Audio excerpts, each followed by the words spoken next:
Hello, all of our wonderful listeners. Welcome back to another episode of the SheSellsWeed podcast. Before I get into it, I want to thank our sponsors, the Pocket Dispensary and the Delta Boys Dispensary. Thanks for sponsoring our podcast. Really great menus, amazing dispensaries. Go check them out. And I am one of your hosts, Minnie Galloway, and I have my other co-host, Jax, with me. How's it going, everybody? It's a good day. Yes. And we have a wonderful guest here with us today. We have a lot to talk about, a lot to dive into. Lindsey Renner from Native Humboldt Farms is here on the podcast today. And it's such a treat to have Lindsey here. So Lindsey has been growing weed. It's been in her blood for generations. So third generation cultivator, working with the plant, all of that knowledge passed down through different generations, strains passed down, that information. So Lindsey owns the farm Native Humboldt Farms, and then also a microbusiness in Oakland, Native Oakland, where she can then take her flower, connect with the people, and expand her business. And I am so inspired, amazed, because that is a lot to do, the cultivation and do everything else throughout the years of your journey and the journey of your family. And we're really excited to learn more about it today. Amazing. I'm happy to be here, and thank you for having me. Yes. Welcome. Well, Lindsey, how was your drive down today? The drive was good. Good. I made it to Oakland yesterday, so then I just drove over. Wasn't exactly sure where I was going because I've never been here before. Yeah. And I also asked a couple people where it was, and they were like, we have no idea. But a beautiful drive, like absolutely beautiful. And I love this town. It's cute, yeah. You're in Southern Humboldt, right? Yeah, so the farm is in southern-eastern Humboldt. Okay. Yeah, Nice. and then I also have a house in southern Humboldt in Nice. Garberville. Oh, okay, Yeah. where Bigfoot lives. Absolutely. We might ask you some questions about that. Just sprinkle magic dust on the plants to make them big. He definitely visits, for sure. That's awesome. That's so cool. Okay, well, so you have this brand. This is your brand, Native Humboldt Farms, and you are the cultivator, grower, hands-on everything. Okay, and then how did you get this started? When did this start for you? So I have this piece of property in southern eastern Humboldt that I have a partner in life. His name's John. Nice. And he actually bought the property in 2007, I think. And we met in 2008. And we've been together ever since. So we've been cultivating there since 2008. And then Native Humboldt. So how Native Humboldt started was, I was always helping with cultivation, but realistically from 2008 until 2015, John was, the main cultivator, right? Like I was feeding, I was watering, I was harvesting, I was planting, but I wasn't fully completely responsible for the plants. And then we had a total loss house fire in 2015. Oh my God. So it just changed our whole lives. John was just devastated. We lost everything in a second. We were kind of like in survival mode. Yeah. He stopped going out there. I started commuting. And that was right around the time where you had to, decide if you were going to license with the county. Yeah, it's like that was right at the pivotal point of commercialization of the industry. And everyone was kind of like, okay, well, what are we going to do? And the crazy thing was that John didn't want to go legal. Oh. So, I was out there cultivating at that point. That's a hard decision for a lot of people to make, right? Absolutely. Just side note on that, that's been a hard decision for a lot of people to make because it could really break you going legal a little bit. Yeah. Right? It's like it's brand new. Nobody knew it was going to happen. Yeah. And in 2015, I grew 10,000 square feet. So just me out there, 10,000 square feet of sour diesel, all sour diesel, a cut that we've had since 1999. We saved it in the fire. But so to license with Humboldt County, you basically had to sign an affidavit saying you were breaking the law in 2015. and you had to send them aerial footage, like aerial shots of you breaking the law in order to be pre-existing and kind of like be grandfathered in. Because if you weren't pre-existing in Humboldt, if you weren't cultivating in 2015, you couldn't cultivate in 2016 or 18 or 20 or whatever. Was that to like prevent outsiders kind of coming in kind of a thing? I think it was to keep the, to keep the licensing pool kind of smaller. Like, cool, if you were doing it, you're grandfathered in. Okay. If you weren't doing it, you can't just don't come all in. rush to Humboldt and think that you're going to get rich off of weed. We've already had a gold rush. It didn't work. You know? So they tried to prevent a green rush, and then eventually they let people in, and I don't think there was any preventing that. But so I signed the affidavit, right? That's and scary. I was like, I was breaking the law. It's like the opposite of everything that you've been taught up till then. Like, don't say anything. And then all of a sudden they're like, tell me everything that you're doing. You're terrified. You're like, did I make the right decision? Like, are the feds are the feds coming now? Like, I mean, it was a crazy year. And so that was 2016. And I started Native Humboldt. And cool. I have a question. So how hard is it to preserve a strain for that long? And what is the product? What does that look like? Because it is an annual plant, correct? So how do you preserve a strain for that long? Yeah. So every year, a couple times, we take clones, right? And then we keep those clones as mother plants, take a new clone, and you just continuously do that like a couple times a year.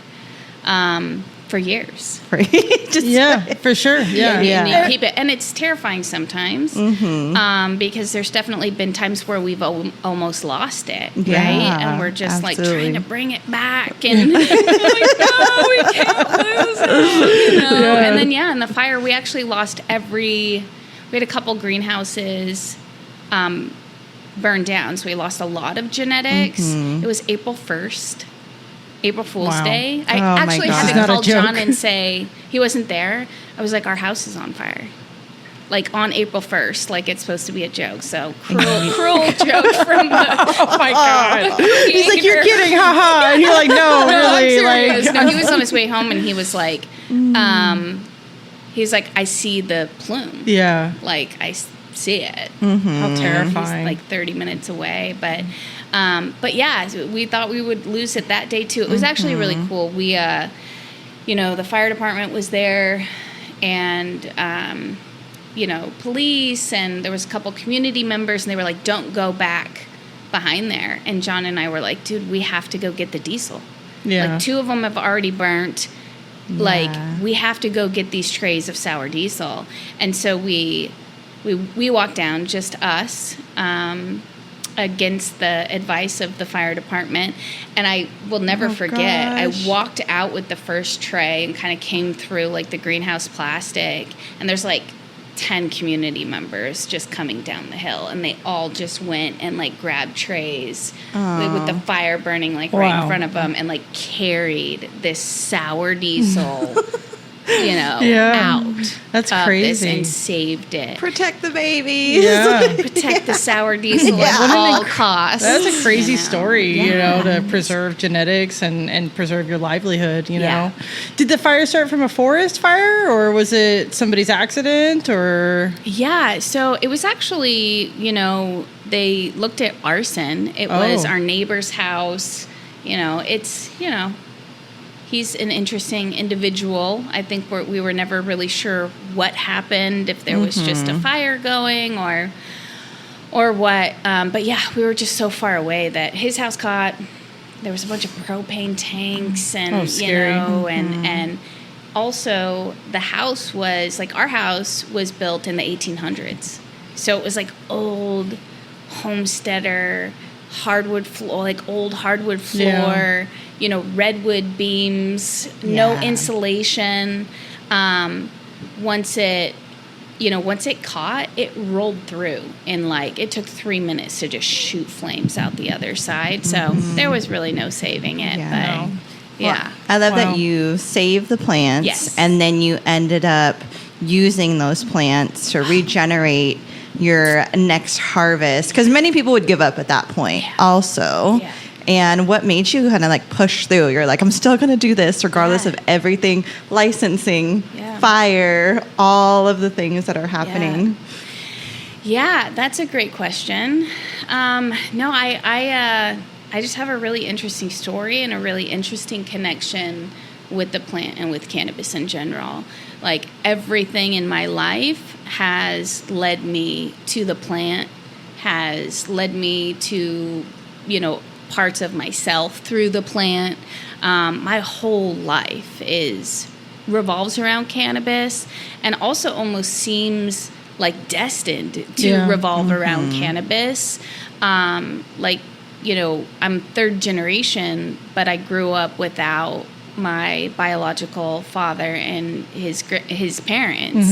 I was born in 1982. They were dope growers. My mom, when I was born, my mom and her family were just like, you can't see Lindsey. Like, you're dope growers. You can't fight for custody. And at that point in time, we had feds in Humboldt. We had the National Guard. Like, you weren't allowed to be a cultivator. Yeah, it was a scary time. Yeah, you could have gotten taken away, because that was a reality for a lot of people. Like, they lost their children. Yeah. There was a lot going on at that time. Yeah, 100%. And it's so horrible to put somebody in that situation to say, like, it's your freedom and your livelihood or your ability to see your child. Yeah. And then also to put me in that situation. But so I grew up without them. And I think I was like 13 or so. I started asking about them. And, my mom was very like devil's lettuce style. Like, they're dope growers. That means they're drug dealers. They're horrible people. They're scary. None of that was true at all. They cultivated a cannabis plant. They're very amazing, loving people. And now that I know them, I get to see that. But I think at that point in time when I found out, it's like something clicked in my DNA. Like it just activated, and my whole life was like, revolving around cannabis, to the fact that I got brought back to, a piece of land that was my tribe's pre-1860. Yeah. Wow. And then also that their destiny families. part, right? Yeah. How does that happen, How was that for you and your mom, with her being more strict and kind of believing the stigma, to you taking this on as your, like, this is my career. Like, this is what I'm going to do with my life. Did she accept it? No, she tried to take my kids away. And I spent about a year and a half in court in 2011. Like, defending it. There was affidavits, There's cannabis grown there on the property. We were medical. We had, worked with a collective of cerebral palsy patients. We only had 99 plants, all of that kind of stuff. But I had to deal with the Humboldt County Sheriff, go through a whole court process. I won. It's horrible to be looked at as a criminal when you're not doing anything wrong. Knowing that there's so much crazy shit that goes on in the world too. You're like, really? Like, what? Yes, exactly. This? Like, it's a plant. It's like, come on, you guys. I mean, it's a plant. And I get it. I get the stigma, though, right? Like, I understand why some people feel that way. And I think all of us work very actively to help change that in a lot of communities and everything like that. But, I think that generation of your mom really was, brainwashed with propaganda of the devil's lettuce and very scary, and they think jail and criminals and guns and scary things. And so I could see why your mom probably at that time was still. Is she different now? Does she feel different about it now? No. Oh, no. Wow. Even in 2025, she's still. Well, I'm not sure because we don't talk. Oh, yeah. Okay. I mean, we don't talk. I'm really close with my dad and that side of the family, and that's sad. Yeah, we're just not really close, So I'm not really sure how she feels about it, but so I can see why. Because like in the Native community, also there's a deep stigma with cannabis, and how you'd had to not necessarily fight, but be able to be true to yourself, even within your own family unit. It's like, I'm going to be true to myself. With everybody, and I'm gonna say what I need to say, and like that's something that not a lot of people will do. Like that's definitely strength and confidence and knowing who you are and what you're about and being an advocate for the plant for sure. Where did you grow up as a young person though? Yeah. Did you grow up there? Yeah, I grew up in Humboldt. Oh, okay. I lived in Crescent City for a couple years. Okay. And then I think like 11 to 13 or 14 or something like that. And then back down to Humboldt. And then I sold real estate for a little while. So yeah. When I was 15, I like bought my first QP of Skunk One, and I started selling cannabis like pretty heavy. Yeah. I was piecing out eighths and selling weed. You could make some decent money back then doing that. For sure. And it was mainly just to buy more weed so that I could smoke it. Because I smoked a lot of weed at that point in time, you know. But yeah, I was homeschooled. I worked for my grandmother in Fortuna. I was right down the street from a high school. On my lunch break, I would go to where everyone, you know, the house where everyone was at, sell weed, go back to work.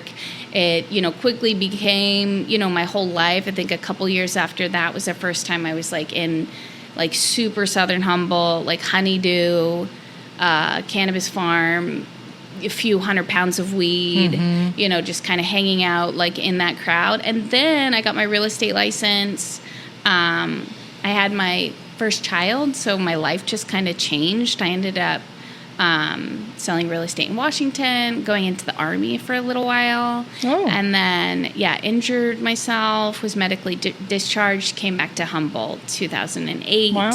And connected with John, got brought back to the property, and How did you find out about the land being a part of your tribe from your great-great-grandmother? Great-great-grandmother. Okay, yeah. And so I got a hold of my biological father and his grandparents, or his parents, my grandparents, in 2011, actually, when I was in court, basically.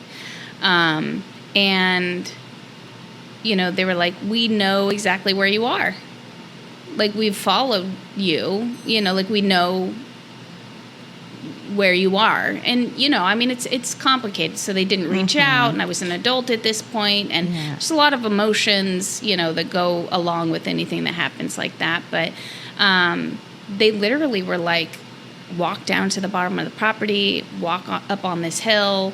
I wouldn't have known it was there. They walked me up to this secret spot with a white picket fence and a gravestone, and they said, read it. And it said Ellen Hoagland, like 1867. Wow. And it was my great-great-great-grandparents' daughter. That whole property was theirs from, you know, 1860, right after white incursion, until the early 1900s. They were like, look on the deed. We looked on the deed. There's my grandfather's signature. Oh, cool. I mean, and to be honest with you, at that point in time, I didn't completely understand the impact of what had just happened. Yeah. You know, like I didn't at that point in time either. I didn't know how connected I was to this plant. And until the fire, you know, cannabis wasn't really like a part of me. Like right now, the plant spirit, you know, I'm native. I feel like it has a spirit. I know this spirit. Like we are close. We are like this. You know what I'm saying? And until the fire, and I became the cultivator. And I carried the responsibility of caring for this plant and connecting with this specific land with my hands out there, driving a 10K dump trailer and bringing all the soil out, or literally physically making the beds and planting these plants and feeding them and creating these compost teas and everything like that. Until I connected with the plant like that, I didn't realize. And then once I did, it was like, oh, aha, like, cool. I unlocked this part of myself that was always there. And it's like, cannabis is my destiny. Like, how cool. And to be on that land, that's so cool. Land, like, very, very, very cool. No, like, I feel very blessed too, because it was like, my third grade aunt, she lived until she was about 100, did a bunch of interviews with UC Berkeley. And so you can recount what happened. And so it was really rough. I found out that was the land. I started doing research into my family.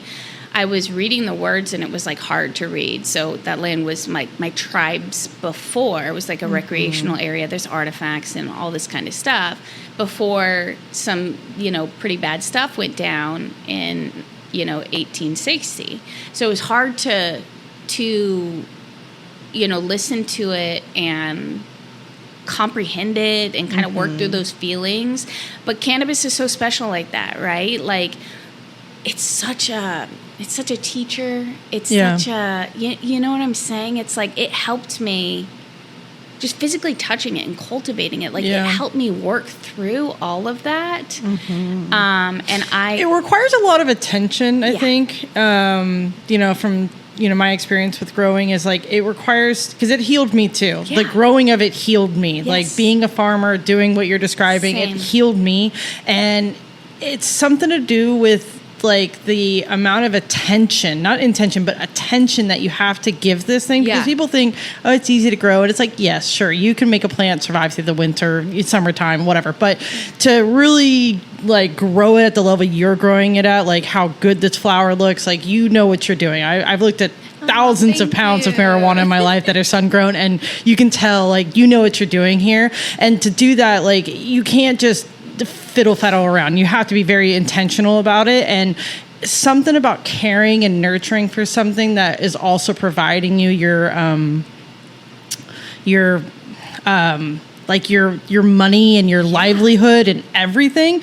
It gives you, I think, a sense of like we were talking about earlier. It gives you this knowing that you can take care of yourself, and I think that is the healing that most of us need, is that confidence in ourselves to know that we can take care of ourselves no matter what. Yeah, and to be honest with you, you're so right. Like, I feel like maybe I didn't even know how to take care of myself or love myself before I started cultivating the plant. And through that, I learned how to care for myself, and then my whole life changed at that point in time.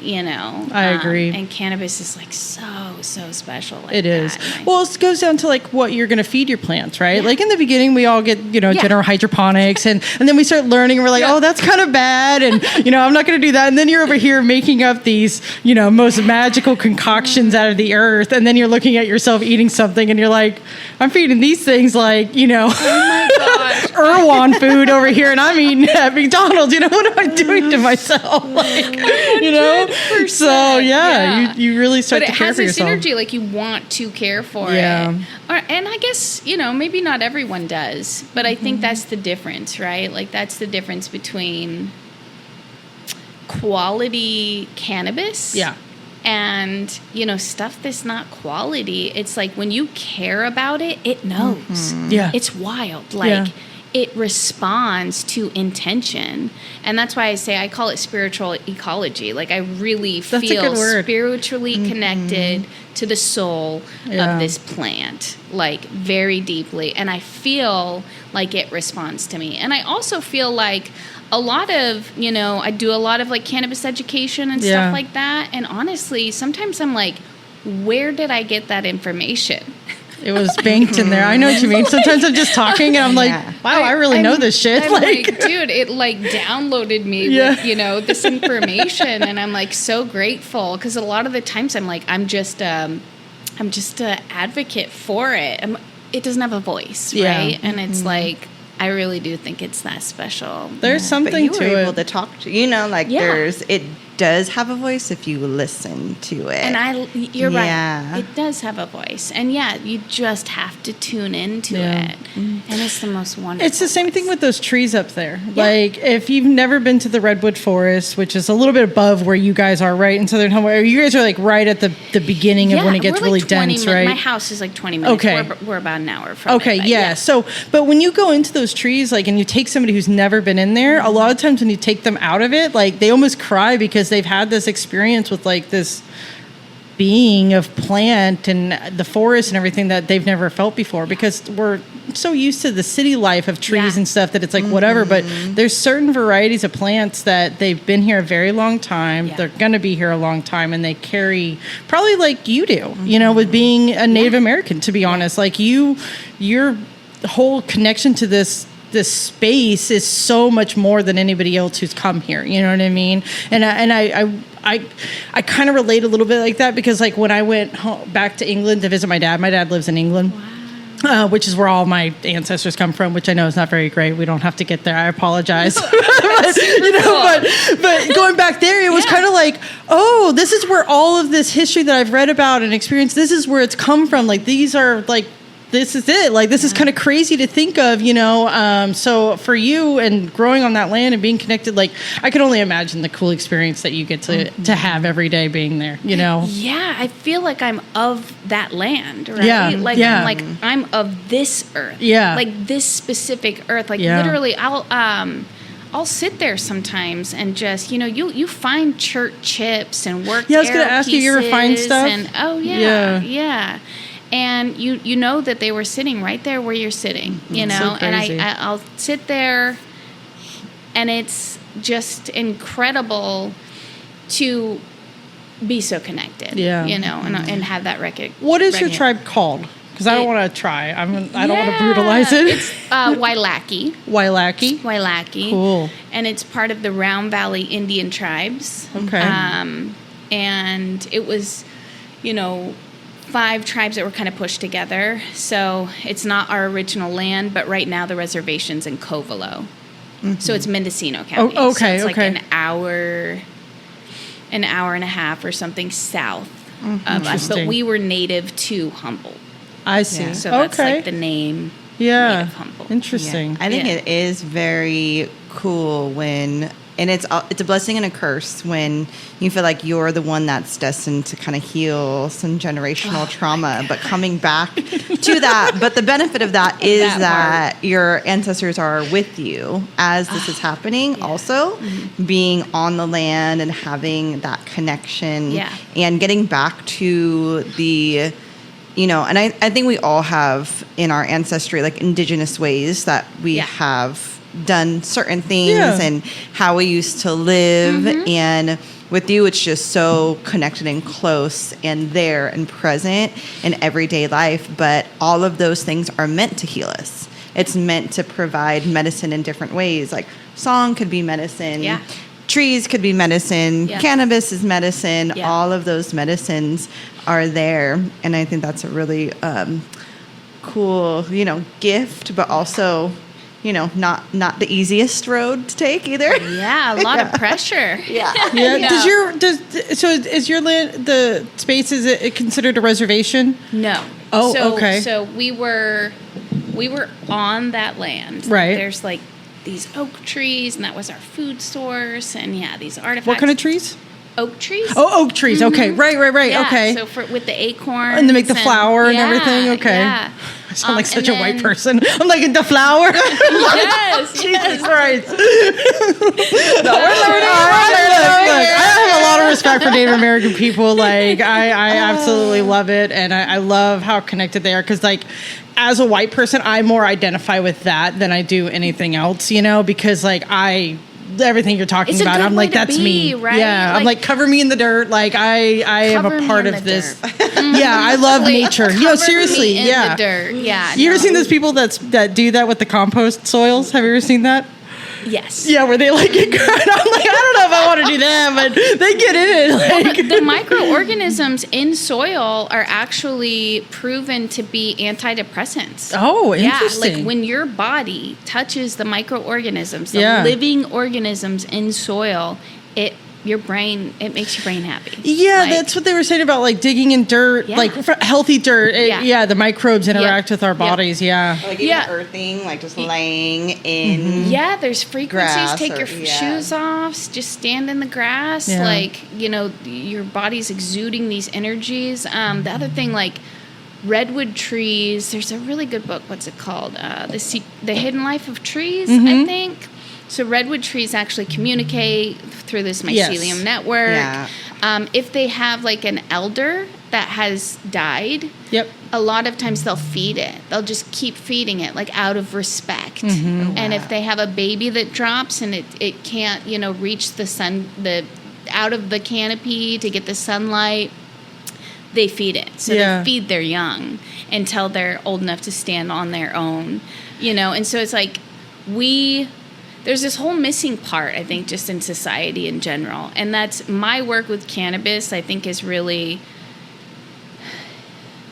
at the end of the day, the biggest thing that I've learned is that plants are beings, right? That we have been disconnected from. We have been disconnected systematically, all of us, not just Native Americans. Yeah. And clearly, before pre-1860 here, say in California, my tribe was very connected to the land. We lived in harmony with it. We understood that things had spirits and everything like that.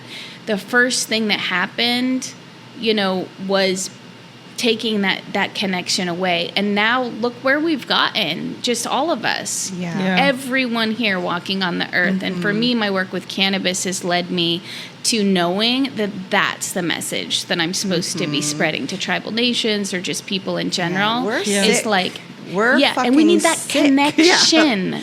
We Yeah. need the connection, and it's we need to have that relationship with the earth again and respect the earth and live in that way. That's what we're missing. That's what was taken away. And it's like, and cannabis does bring it's like a very strong medicine in comparison to all the other things, but it is very much the same. Yeah. All of the anxiety, all of the depression.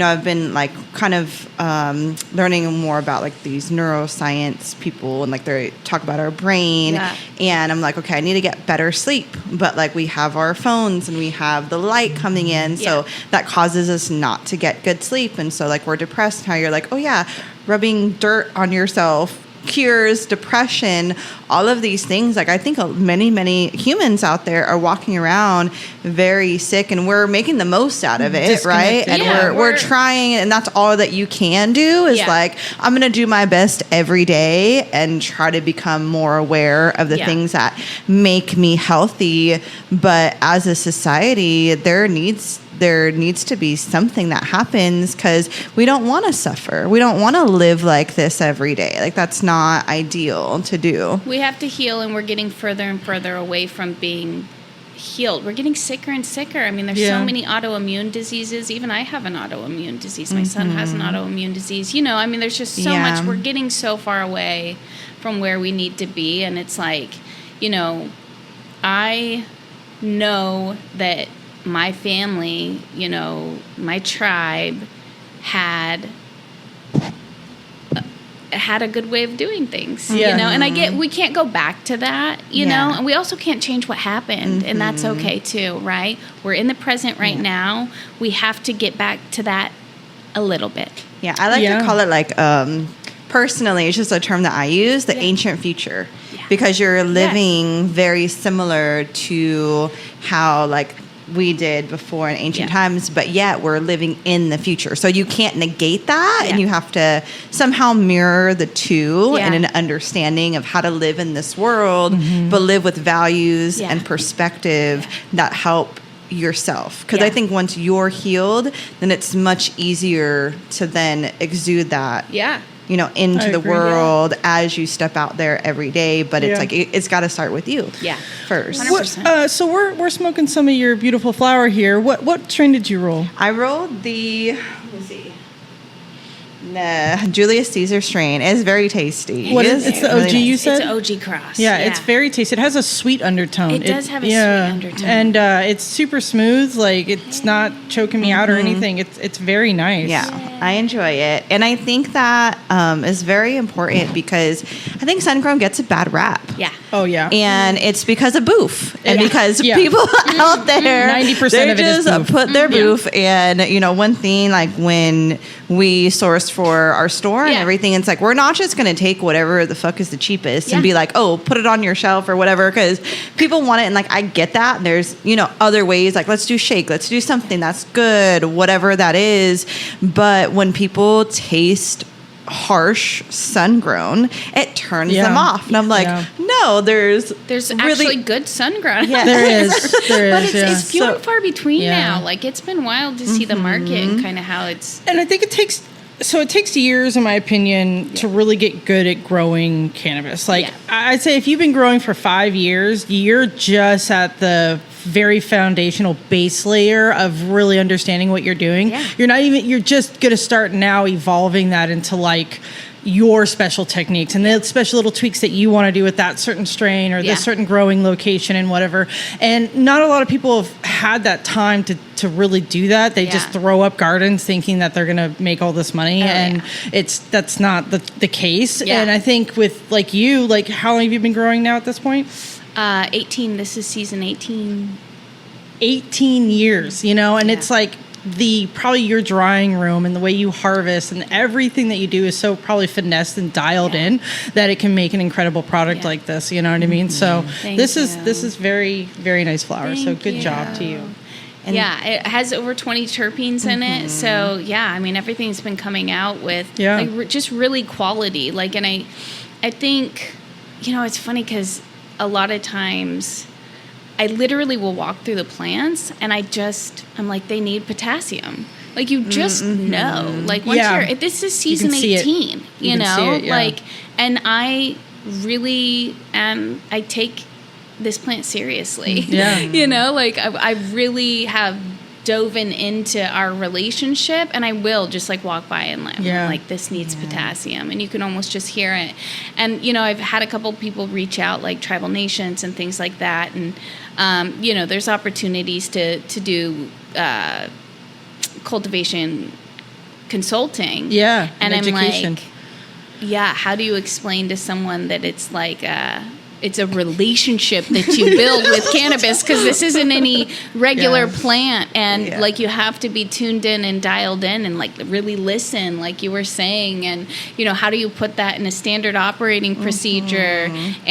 But when you do have that connection, so this plant rides hard for me. This is my ride or die. Like it's brought me up from after the fire, rebuilt my whole life, healed me as a person. Like, this plant has my back, and I honestly feel like I could probably put whatever in the soil and it would still just fully express herself exactly like she does. She's like, I got 20 different terpenes for you. I got some osamine. It doesn't even come in that strain. I've got, I'm just pumping it out for you. You can taste it. You can taste it. And it's just like, like they say, like good chefs too, right? Like you tell like a good chef because you feel good. Like you could tell that there's love put into the food. 100%.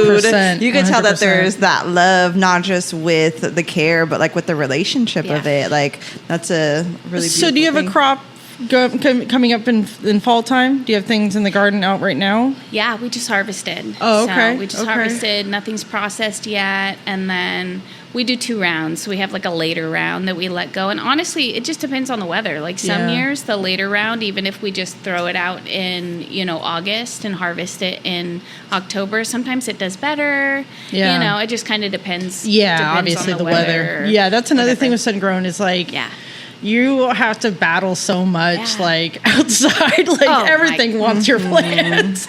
Can you, I know, I'm like, we're so used to it now, right? Like, you can just make those predictions. But I remember, oh my gosh, 17 years ago, or 18 years ago, I mean, I had a whole crop that was like 40% mold. I'm not going to lie. Like, I did not start out a pro. I feel like I went through every single trial and error to get to this. And it's perfect. Like, I am perfect at it now. Like I said, I could close my eyes. I could, it doesn't even matter. I could probably put nothing in the soil at this point, but this is the best year yet. Like, this was the best year. Everything is perfect. And it's so competitive, right? Like, you have to, everything has to look perfect. Not only, like, the structure and, all of that kind of stuff. Your farm actually has to look perfect because of social media. And, the trellis has to be tied, or you have to use jute trellis. Yeah, because you get those people in the comments that are like, saying shit. Yeah, they're like, one little thing. It's It's crazy. Oh my God. You're like, okay, easy. thank you, sir. Yeah. So it pushes you to be perfect. But this year's crop was like Primo. Wait, Yeah. What was your favorite strain this year so far? So I have the Blue Lobster. So I have the Blue Lobster. Clearly, the diesel is always like, you know. I'm excited to try your diesel. Yeah. You got to try the diesel. But the Blue Lobster is good. It's a Blue Lobster Pheno from Chris from Cypher Genetics, who came from Compound. I think they originally called it the Facade, which I like the name Blue Lobster a lot better. Yeah. But yeah, it's a really great. Does that have apples and bananas in it? It is an apples and bananas I love cross. that strain. Absolutely. Yeah. Gastropops is another one that came with the apples and bananas. Super I grew tasty. the Gastropop last year. Yeah, the nose on it too. Yeah. And it's very purple. It's beautiful. It is. Yeah, it's really beautiful. Is. Yeah. Definitely putting out some nice genetics from over there for sure. Yeah.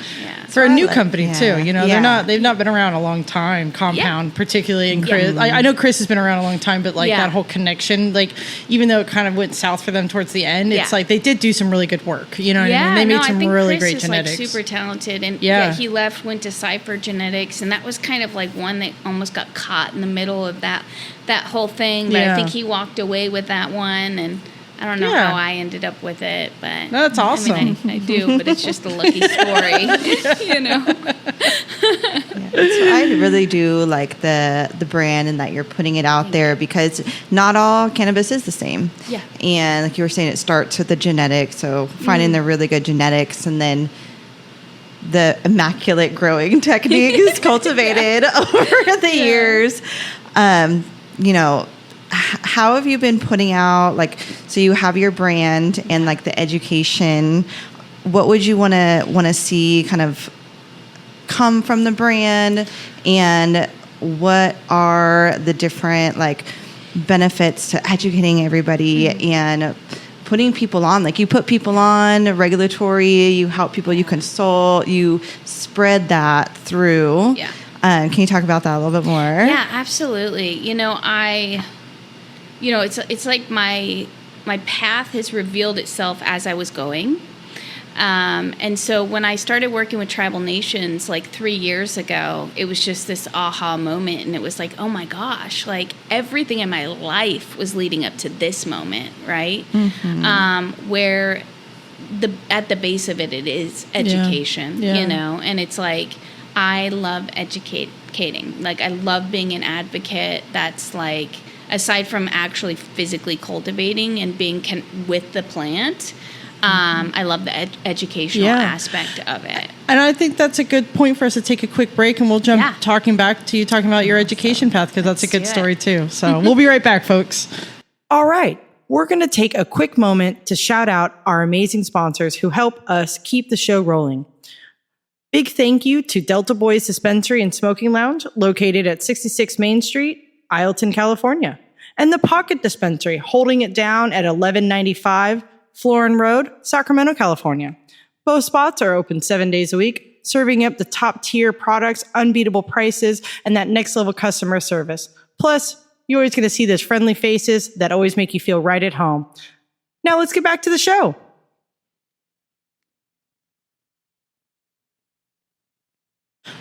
Okay, so that was a quick break. Thanks for sticking with us, everybody. So your education. So where do you want to start? Because that's a big story. Where do you want to start that story? Do you want to start with the cookies, Mindy? Go ahead. What I like is that you ride for your people. Like you're like, I'm native Humboldt Farms. And then you help different tribes understand. And how does that because it's like, how do you help the native community? Because I think everybody's like interested to know a little bit more about like, how do you get involved? Like, how do you support? Like, how do you help? And then your journey just in that world of. Yeah. Well, I mean, I'm not going to lie. Like, my partnership with Cookies helped a lot in me being able to get into the rooms that I'm now in. Really. Okay. But you need a seat in that room, though. Like, that's super important. Yeah. No, absolutely. And it's like, Cookies reached out to me on LinkedIn in 2021, like randomly. And, I think mainly because I was Native. And it is very uncommon. Like, right now, I'm the only woman to hold, that's like an enrolled member of a federally recognized tribe to hold a license in California. You're the first, right? The first. Oh, I'm the first one. Yeah, you're the very first and the only one. Yeah, no, that's incredible. Yeah. And I think I'm one of like two. There's a guy. Okay. So it's like one two to people. Three. So small. Two, So we're underrepresented in the market for sure. I think we're just underrepresented in just, all spaces in general.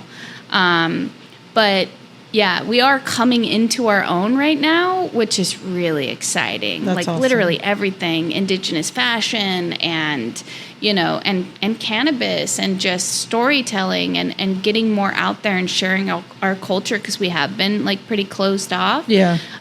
We're starting to share more with each other. But so Cookies reached out, they're like, wow, you're one of the only Native Americans in this space. We love that you use indigenous farming practices. We want you to keep everything the way, you keep it. And it was difficult at first to decide whether or not I was going to do it, because I'm like, oh, this is a corporation. This is so, against like, I don't know, like craft cannabis or something like that. And it was actually really cool. I thought back and I was like, okay, 1860, we're in Humboldt County. My family,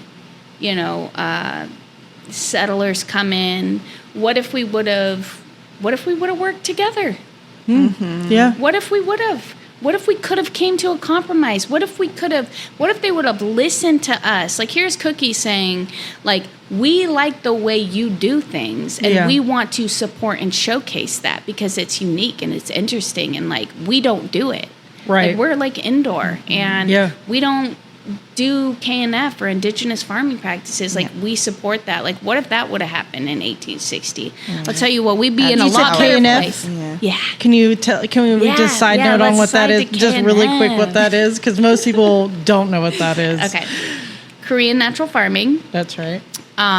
Which I do somewhat refer to as indigenous farming. So and it's really just working with the land, with what you have. You know, you try not to bring in a lot of like outside inputs. I have like an acre of blackberries surrounding the canopy. You can take the blackberries in a vegetative state. You mix them with brown sugar. You basically feed the indigenous microorganisms that are on the plant the sugar, and it starts to break down the material, and it extracts the nutrients out of the plant material. That's right. And you'll end up with these really broken down nutrients, right? So it's like these indigenous microorganisms that live on a vegetative or flowering plant. You're feeding the sugar. It's breaking down, and this whole, food web is happening to break nutrients down into these teeny tiny pieces. And then you put that into your soil.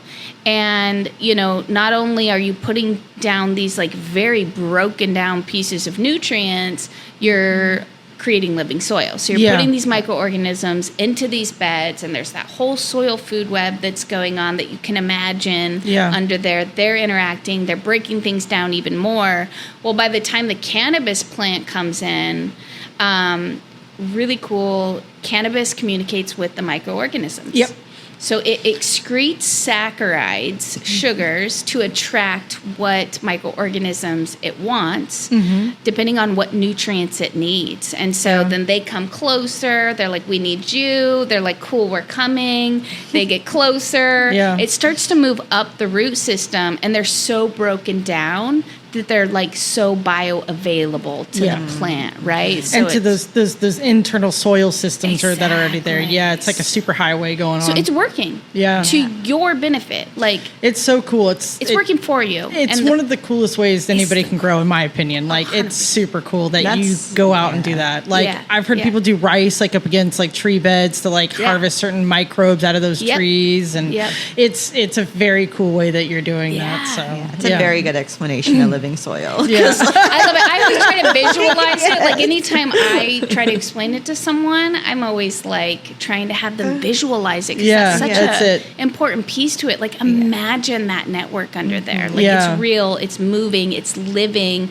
Imagine how they're all interacting and these pathways they're creating, and it's this whole world. Whenever I see it in my head, it's like almost like lightning, like kind of moving through the ground, like moving things around and collecting things and transferring it. It's crazy how that works. It's so small too, so you could never see it, but it's intense what's actually happening under the ground. It makes sense because the smaller it is, and then the further it can go, and the more it can flow through, and it doesn't have to spend any time breaking it down, right? Because you're basically accelerating like a natural process that would happen, if the leaf hit the ground and was metabolized that way. You're just accelerating that to be able to. So do you know like certain plants you can go and be like, oh, I know that gets me some more phosphorus or potassiums or nitrates, and do you do anything with like micro minerals or anything like that, where you're like looking for magnesiums and calciums, or is it just mostly feeding them like microbial type things? Yeah, I mean, we do CalMag, you know, and a couple things.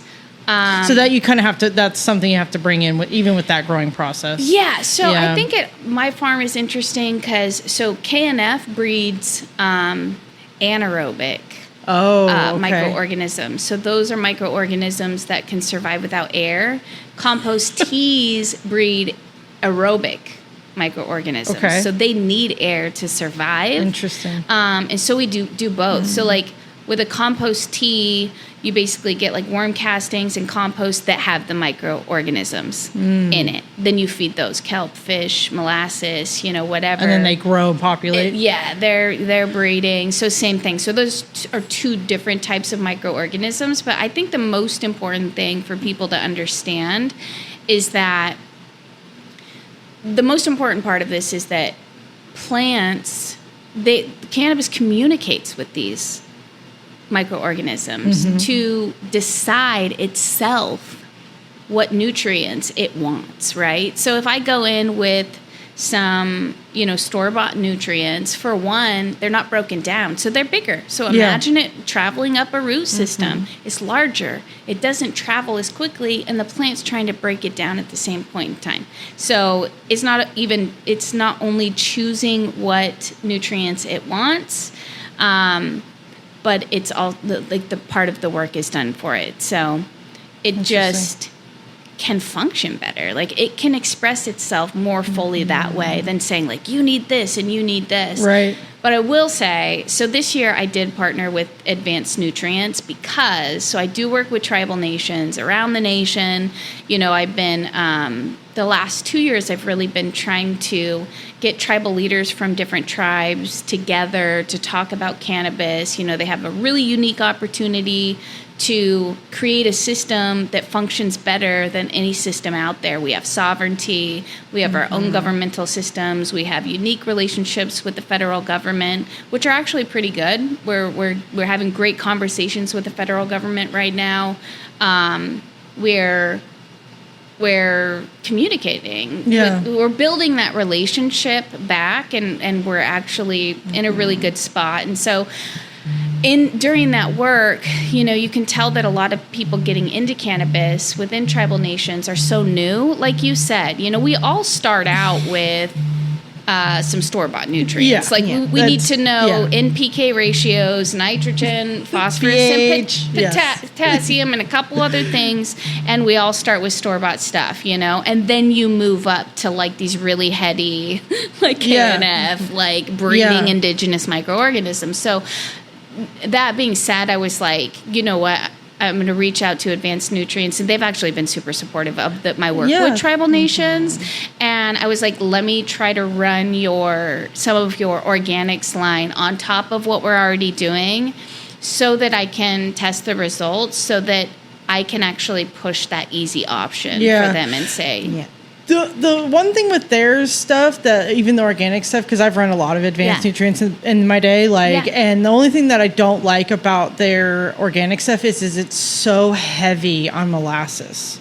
I wish they would go over to a sucrose or something, or put in something else, but it's so heavy to the point where I'm like, I don't want to water this all the time. Like, it's going to suffocate the soil with all molasses is like a huge molecule. So it doesn't just break down the way they think it breaks down. And it winds up just suffocating the soil. And so it's that's the one thing I wish that they would change a little bit with that particular product. But otherwise, it grows a really nice plant. I mean, it's not bad. And it is super simple. I think it's like a 2-part rate. Is it still a 2-part? I don't know if they've changed the line, but back in the day, it was like an A and B for, you kind of blended them different grow cycles. And then. I think they have a lot more options now. So you can kind of customize and kind of look. But it's like OMRI certified, like Cal Organics. And there's a few different options, but it is going to be very easy for a new cultivator to just building a course. You're like, here's the materials. Here's start the course. Here and let's talk about KNF. Let's talk about breeding microbes. Let's talk about all that stuff. And when you're comfortable, let's move you into that. But you can't skip anybody from 0 to 100. No. I mean, you have to. Yeah, it would have to be a certain type of person to jump them into KNF for sure. So, but back to your cookies. So you got to teach at the university and everything. So what kind of course did you have there? Yeah, so... or what did you teach? How did that go? I was an instructor for Cookies U, so the program started in 2021. And it was like me, Kevin Jodry, a couple other people, and... You would have students that came from around the nation, and they lived at the Cookies campus in Humboldt. So there was manufacturing, retail, distribution, a greenhouse, and sun-grown. And then we had a classroom. There was, a learning management system, and then in-person training. And so I taught KNF. Oh, okay. Yeah. Cool. Cultivation... regulation, compliance, we'd go over metric and just how to understand regulations and everything like that. And that's extremely helpful because there's so much that you have to learn, and then you have to know it all because then you can't teach it to somebody in your business without you learning it first. So all the different things that you have to, I didn't even know that was going on out there. That's wild. And they actually spend 8 weeks out there. And so it's just fully immersed. They actually get paid to be there. Okay. And they just go over every single possible thing you could do with mentors. That's so cool. And, I'm still really close to all the students. It was literally like my favorite part of the industry in general. And that pushed me into working with tribal nations. I was contracted with the Sisseton Wahpeton Oyate of the Lake Traverse Reservation last year out of South and North Dakota. And they have 14,000 members. They're a Sioux community. And they had some regulations. They'd been trying to kind of get things up and running for about 7 years. I came in, helped them streamline it. Did probably about 100 hours of cannabis education, with the Tribal Council and then the Cannabis Commission. And then helped them to build out licensing pathways and actually got them set up with the initial steps to build out retail and manufacturing. Wow. And then, I'm because our regulations are extremely flawed. There's so many different things. So it's cool to have the opportunity of creating something that works better than what the red tape, like all of the other stuff that just hinders our success as businesses, I believe, sometimes in the California market and in this system. So, but if you have a chance to create it and co-create it with people and do it right, that's beautiful. That's a really cool thing to experience. So tribal nations, is that a big umbrella term for everybody? Tribes? Okay. Yeah. In the United States, basically? Yeah. Okay. So there's, So there's 574 federally recognized tribes. Awesome. Okay. And each tribe in the United States. Yeah. And then each tribe we refer to as a tribal nation. Okay. So it's actually really interesting, and a lot of people don't know this. So Yeah. 574 total. Each one is unique and has its own governmental system and structure. Okay. And relationship with the United States. It is looked at as a sovereign nation. So it is a foreign nation within the states Right. of the United States. States don't have jurisdiction over tribal nations. They're a foreign nation within the states. Yeah. There's 574 of them. And then, they all have like an exec board and then a tribal council, which kind of operates like a board of directors. They all have their own governmental processes, like bureaucratic Interesting. structure, like how do you do things, their own judicial systems. A lot of, like, I'm contracted with a tribe out of Minnesota right now. And Minnesota's a fascinating state right now. But each one has their own unique treaties, relationships with the U.S. And, that was initially what I saw was like, I was like, oh my gosh. Like I started asking people within the California market, if you had the ability to structure regulations any way you wanted them and change the things that aren't working right now, like what would you do? And like the conversations that were coming out of that was like, wow, this is a crazy opportunity for tribes to take their sovereignty and really build something more sustainable based on our values, our connection, our, the connection that we have to nature and the plants in general.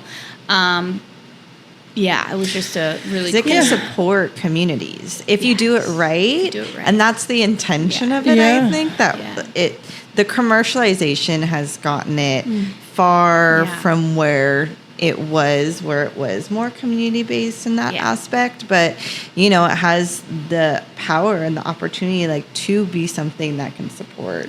So So I got a random question. Yeah. So I've just heard of it because I had customers come in, but they can operate dispensaries, right? In California, right? They can have their own dispensaries there, and they don't have to follow the taxes of California, correct? Correct. Okay. Yeah. Did you happen to work with the ones that, I hate to call it this, but it's called Chicken Ranch up there? Have you heard about this? I've opened up a huge dispensary. It's up here in the Calaveras area up here. I was just curious if you had worked with them or not. Is it Tribal Nations Flower Co. or? I don't know what it's called, but I have customers that come down from that way, and they're like, if you go up there, they've got a dispensary that have no taxes, and they have products and everything. And I'm like, what are you talking about? Like, I had no idea that was like an active thing. Is that a lot going on in California, or is that what you're kind of helping people get online with? Yeah, so it is crazy, and no one really knows what's going on as well. Tribes reached out to the state of California in 2018 and wanted to integrate. And the state was pretty much non-responsive. Like, they didn't get a response. And so tribes, started having attorneys look at it. There's a couple really great ones in California. Keith Anderson, Santa Isabel tribe was one of the first ones to just go like, wow, we have sovereignty. I'm pretty sure we can just kind of build this. Let's do it, you know? And so, probably around, that time they built out a retail. And since then, more people have tried to reach out to the state, and they're just pretty unresponsive. And so this whole sovereign tribal market started to build out. There's probably about 11 sovereign retails in California. Interesting. There's certain tribes. There's 110 tribes in California. Oh, wow. Which is wild. Out of the 500, right? Out of 574. Wow, that's a lot. Yeah. And now there's a couple, like Big Valley Rancheria allows their members to have cultivation licenses and distribution licenses. So there is intrastate tribe-to-tribe trade going on in California. Yeah, they can only work with each other, right? You cannot integrate into the California market. And so you have to have a separate license, obviously. So they have their own. So each, then this is where it gets complicated. So You know how each local jurisdiction in California under state regs has their own licensing structure? Right, yeah. So that's how it's going to work with all the tribes as well. Okay. But for tribes, we don't have a DCC. Right? Okay, yeah. So the DCC is kind of like it's like the umbrella organization that kind of holds everything together. Yeah. It's like Calaveras can be different than Humboldt's regs because we're all under this one DCC thing, And so for tribal nations, every single tribe has a different set of regs. No one has the same. So it's all like local jurisdictions. And so part of what I was tried to start doing 3 years ago was go in. I've talked to about 50 tribal leaders from different tribal nations from like probably 12 different states. I've gotten 50 of them together in a room before, like at MJ BizCon or the Reservation Economic Summit. But yeah, the goal was to help them see that like we have an opportunity to organize and to structure something that could be sustainable and help every single one of our communities and the world and humanity in general if we do this right. But we have to have some sort of umbrella organization that holds it all together and makes sure that we can all cohesively operate together. Yeah. Like the ecosystem. Yeah. So that everybody can also work together, make money together. Yeah. And you could do it your own way for sure. You guys are all sovereign. Each one of you is sovereign and individual and different, right? Each tribe is different. Wailaki is very different from Sioux tribes. Even within the Sioux tribes, they're all very different as well. Different songs, different prayers, different beliefs, different creation stories, all of this kind of stuff. So you guys can all be unique and sovereign and choose how you want to do things. But at some point in time, you guys have to get together as tribal leaders and create some common space. Some common space, common rules so that we can make sure that we're cohesive. Which is quite the task. Yeah, I could. That's a big. It is. I will agree with that. Bro, holy like, crap! Does that sound good, everybody? Now that I have you all together in the room, can we just all agree on something? Figure that part They're like, out. that sounds too easy. They're like, what? I'm like, 0 to 100. So it's but yeah, that's part of the work that I'm doing with tribal nations and kind of that's like big. The vision that big. was given to me by the plant, where I can see that. Okay, if we can get that. She said you guys the have plant to said, so do all of this. This isn't me. I'm a this vessel. is the way. I'm a vessel. You're She just the said do messenger. this, But the really great thing is that, cannabis is a catalyst, and that's something that I've learned. And cannabis isn't the only thing. And, she's also told me that she's not like the main character. Like, she is part of this everything. She can change humanity, but not in the way we think, right? Like, she's the seed that gets planted, that gets everyone back connected to nature. And yes, it's the healing through the smoking and all of that kind of stuff, and the ingesting and the, anti-inflammatory, and the interacting with your endocannabinoid system and mimicking endocannabinoids that our body naturally creates and all of that kind of stuff. But it's bigger than that. It's about food, sovereignty, the regeneration of the land, the connecting back to, to the earth and to plants, and just, what's really real, and healing ourselves, through food, cannabis. She's a catalyst for something so much bigger. Yeah. Well, especially because it's like, when you think of like really awful land, where it won't grow anything because of maybe some sort of radiation or toxic things in the ground. It's like you can't put anything there, but you could put cannabis there, and it will grow, and it will remove it from the ground, and then you just discard of that stuff, and it'll clean it for you. So it's also a safeguard. Like, be careful where you're putting your plants, because it could be absorbing weird things, but also like, it's providing so much, like, and that connection to the endo. I think that for me is like the one thing that is like, it's meant to be with us for whatever reason. It's meant to be with us because what else does it? Yeah. We are pre-wired, and nothing else activates to receive cannabis. Like our body actually produces endocannabinoids, and cannabis mimics something that we already naturally create and interacts with those receptors. It's super fascinating. We are pre-wired to receive cannabis. You know, it's definitely part of this whole thing. It's definitely this time, this moment on the earth, like right now. Like, it's so interesting that cannabis is kind of like coming to the forefront right now, because I think that's really important. And, you know, I went up to Montana, talked to a community, held 2 like community meetings revolving around cannabis to people that had very reclusive tribe up there, very rural Montana.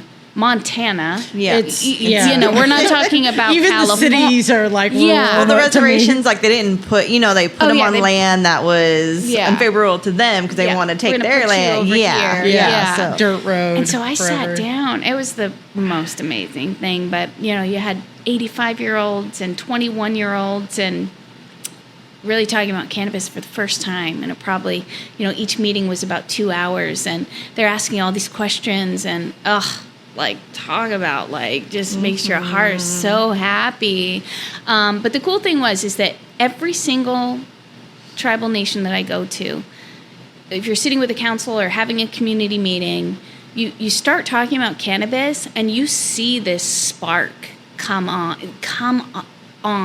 in their eyes. Yeah. And they immediately jump to the other ways that they can be utilizing the land. Yeah. They jump to orchards, regenerative agriculture, agriculture in general. Like you start with cannabis and you watch this light just spread throughout the crowd, and you're like, you plant her seed and she takes it from there, and now they're planting food gardens and, you know, this, and it becomes this more like robust, like healthy ecosystem. When you go to the different tribes, you have to take like a translator with you, or do all of them speak English? They all speak English now. Okay. Some of them, you know, if they're super lucky and blessed, they retained like part of their language, and so a lot of them will be teaching it. Like my tribe, we almost completely lost it. So you know, it's not a pretty story, you know, Native Americans and the U.S., but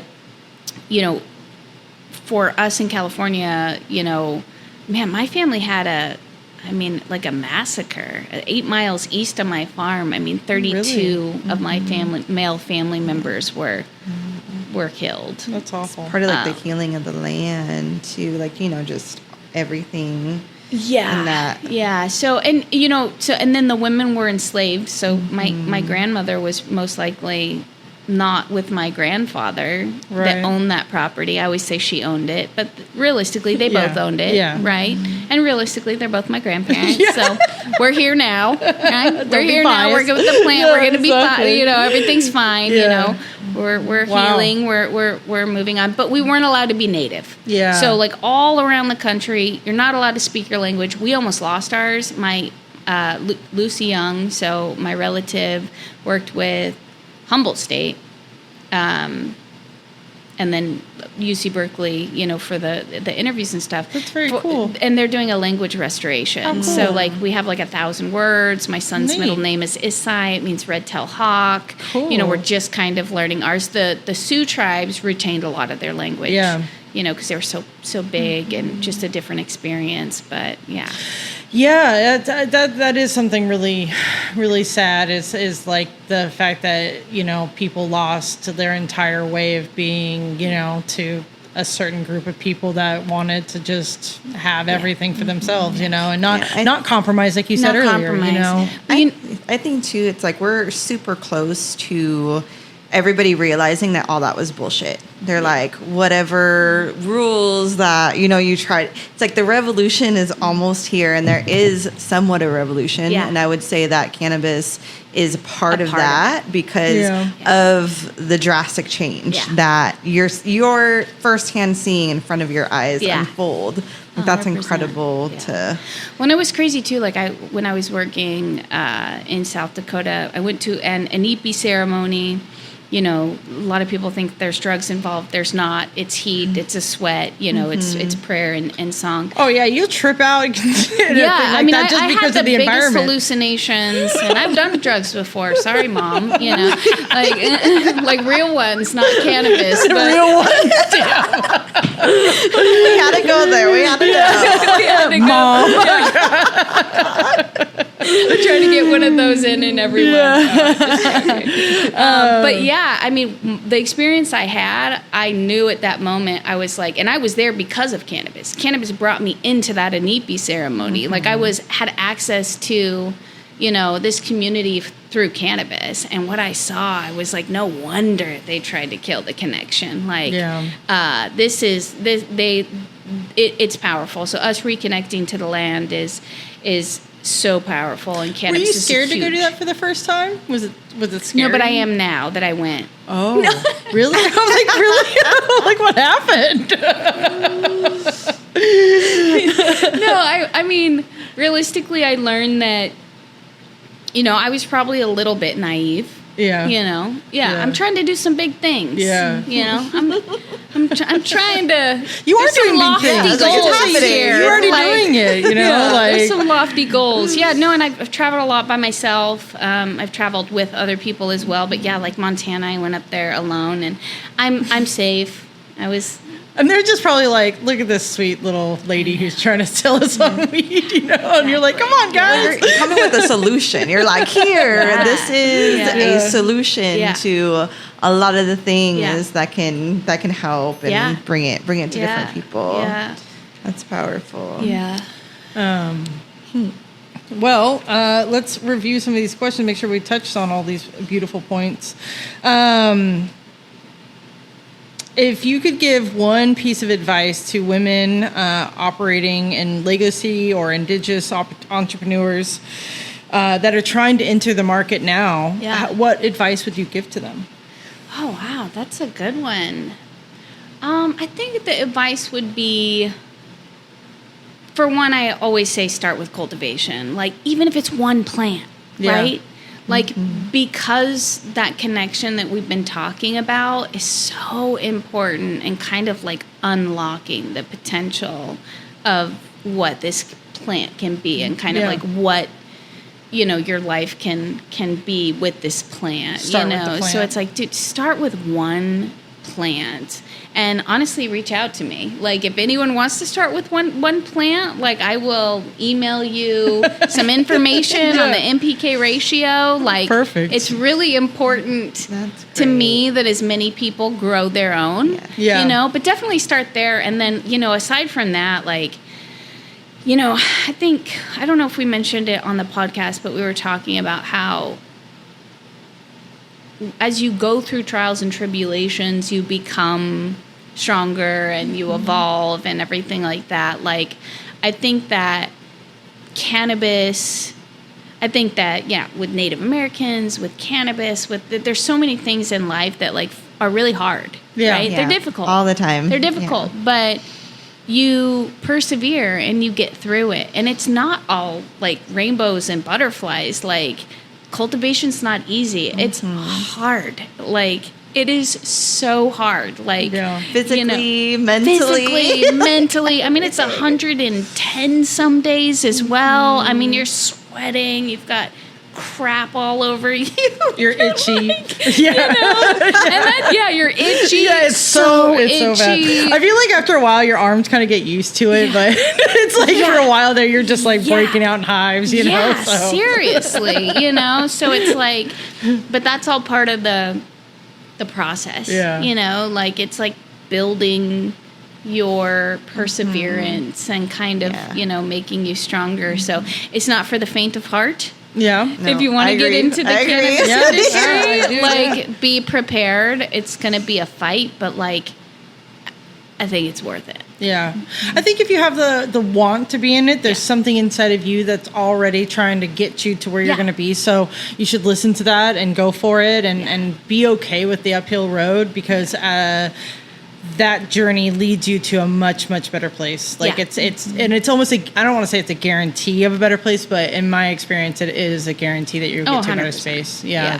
Having the connection with the plant and being a part of it Yeah. will lead you to a better space. So Yeah. how can people get a hold of you if they want to reach out to you? What's the best on way? LinkedIn is Lindsey Renner. So, and I Yeah. really like LinkedIn. It seems like you can like really dive in and kind of They like have get a no lot problems with nobody on there. Yeah. I've never heard of a single person getting a strike Yeah. or a ban or anything. Yeah. They No. love cannabis. They're like, we People want love the it. They won't be in-depth selected as a cannabis job option yet. It's not like quite a job, Yeah. you know, like that you can select. But yeah, there's no issues Yeah. with that. So yeah, I appreciate LinkedIn for that, because I go there for the cannabis kind of stuff, because it's more businessy, it's Yeah. more professional. It's not just like, oh, look at this cool nug. It's everybody's writing very thoughtful Yeah. things to put on it, and it's really kind of nice, really and engaging with like Very, sometimes people have really deep things about their feelings about cannabis or the Yeah. current place that we're at. And it's like, you just read the comments. It's like everybody's kind of feeling that. And it's nice to like have that connection with each other in a very special way than just like Instagram or TikTok, you know? Yeah, with Yeah. the photos and everything. I'm so But- over Instagram, honestly. Yeah, the and my Meta thing. Instagram is Native Humboldt, but it Yeah. did get shut down. You know, the other day it's back up now, but you just never know. You know, Any day. You'll be Yeah. like, oh. yeah. Why did you choose Native Humboldt? Because my tribe was native to Humboldt Oh, okay. before being pushed to Mendocino Yeah, County. okay. So That's good. Yeah, I like it. and honestly, actually, why did I choose it? I didn't. I mean, I did, but like it's like not me, because I really had to choose. We had like. I had like a week to form my LLC. Like during that process, we were Yeah. talking about, you know, everything like that. So everything happened so quick. We had to sign affidavits and, you know, register with the state and apply to the county. And I was like Native Humboldt. On your and packaging, I was who's like, this okay. person? Who's like a person? Lucy Young. Yeah, my third great aunt. Is that a So, picture of her? Yeah. Wow. Mm-hmm. And then is this the what's the thing at the top, the registry? What's Oh that my for? gosh, that's the census roll from Round Valley, from my tribal nation from 1910. And then my second great grandfather and my grandfather's names are on there, and my grandfather's sister. So You like the whole story. That's Yeah. so on cool. there. I mean, That's there's I was just looking at the packaging and I noticed that. Yeah. Yeah, the 13th census of That's the crazy. United States, 1910 Indian The 13th, population. like that was the 13th time they did it. Oh my god. Yeah, 1910, and then it That's says crazy. Round Valley Indian Reservation, and then Rafaela is my aunt. Is my Philip is my grandpa. And was and that his her? dad is Brick, and then his mom is Florence. So yeah, they're Very cool. all on there. that. The ancestors are with you. So And I designed it. Yeah, it looks cool. I like it. It's a good design, actually. definitely support Lindsey, Native Humboldt Farms. If you ever Thank see it, we can attest that it is really good flour. It is So good flour, you yeah. will not be disappointed. No, not at all. Is there somewhere that usually carries your stuff? Do you have a certain couple dispensaries that are always picking up for you? Yeah. 7 Stars Okay. in Richmond always has like a really good selection there. Nice. The Cake House in Santa Rosa. Okay. Proper Wellness if you're more like up north in Humboldt. Okay. High Fidelity in Berkeley. So yeah, there's a couple solid places that you can find it on a regular. That's Yeah. awesome. We can't wait to taste your new harvest I and know. when that comes I out. can't wait to get it so. to you. Definitely. Yeah. Well, I got one question for you before Yeah. we cut this. If you had one message for the world, Mm-hmm. what would it be? Or statement or whatever. Yeah. I think we talked about it quite a lot, but it's like I really think the connection to the earth and the land and like plants and the respect of that is like super important. But then another thing that I always say is like, which I think we touched on a little bit too, is like, yeah, keep going. You know, going. I mean, like if there's hard things that you encounter, whatever those are, Like, keep pushing. Like, you're going to get to the other side of it. And when you get to the other side of it, you're going to understand why you had to go through it. Yeah. And you're going to be stronger. And, you know, perseverance is just so important. So whatever you're going through, like, keep going, keep growing. Yeah, awesome. Yeah, Well, yes. Lindsey, thank you so much for being on the show. Thank you for having me. Yeah, this has been a fantastic story, and you're the first lady that we've had on the show that's an actual cultivator. So this has been very cool, little milestone for us. Yeah, and I learned a lot actually Yeah. throughout the podcast myself. No, It's it's nice. growing Yeah. techniques, and Yeah. you know, it's nice to understand more too. Being that I smoke a lot of weed and I sell it. So. Yeah, exactly. Yeah, exactly. Yeah. So LinkedIn, they mostly can find you on. Is there any? And then Native Humboldt on Instagram. On, Instagram. Okay. And do you have a website? Yeah, it's nativehumboldtfarms.com. Perfect. And then email Lindsey at nativehumboldtfarms.com. Awesome. Well, if you guys need to get in touch with Lindsey, maybe you want to put her flower on your shelves, or you got growing question about. Say it again. KFI. What's the acronym? NPK. No.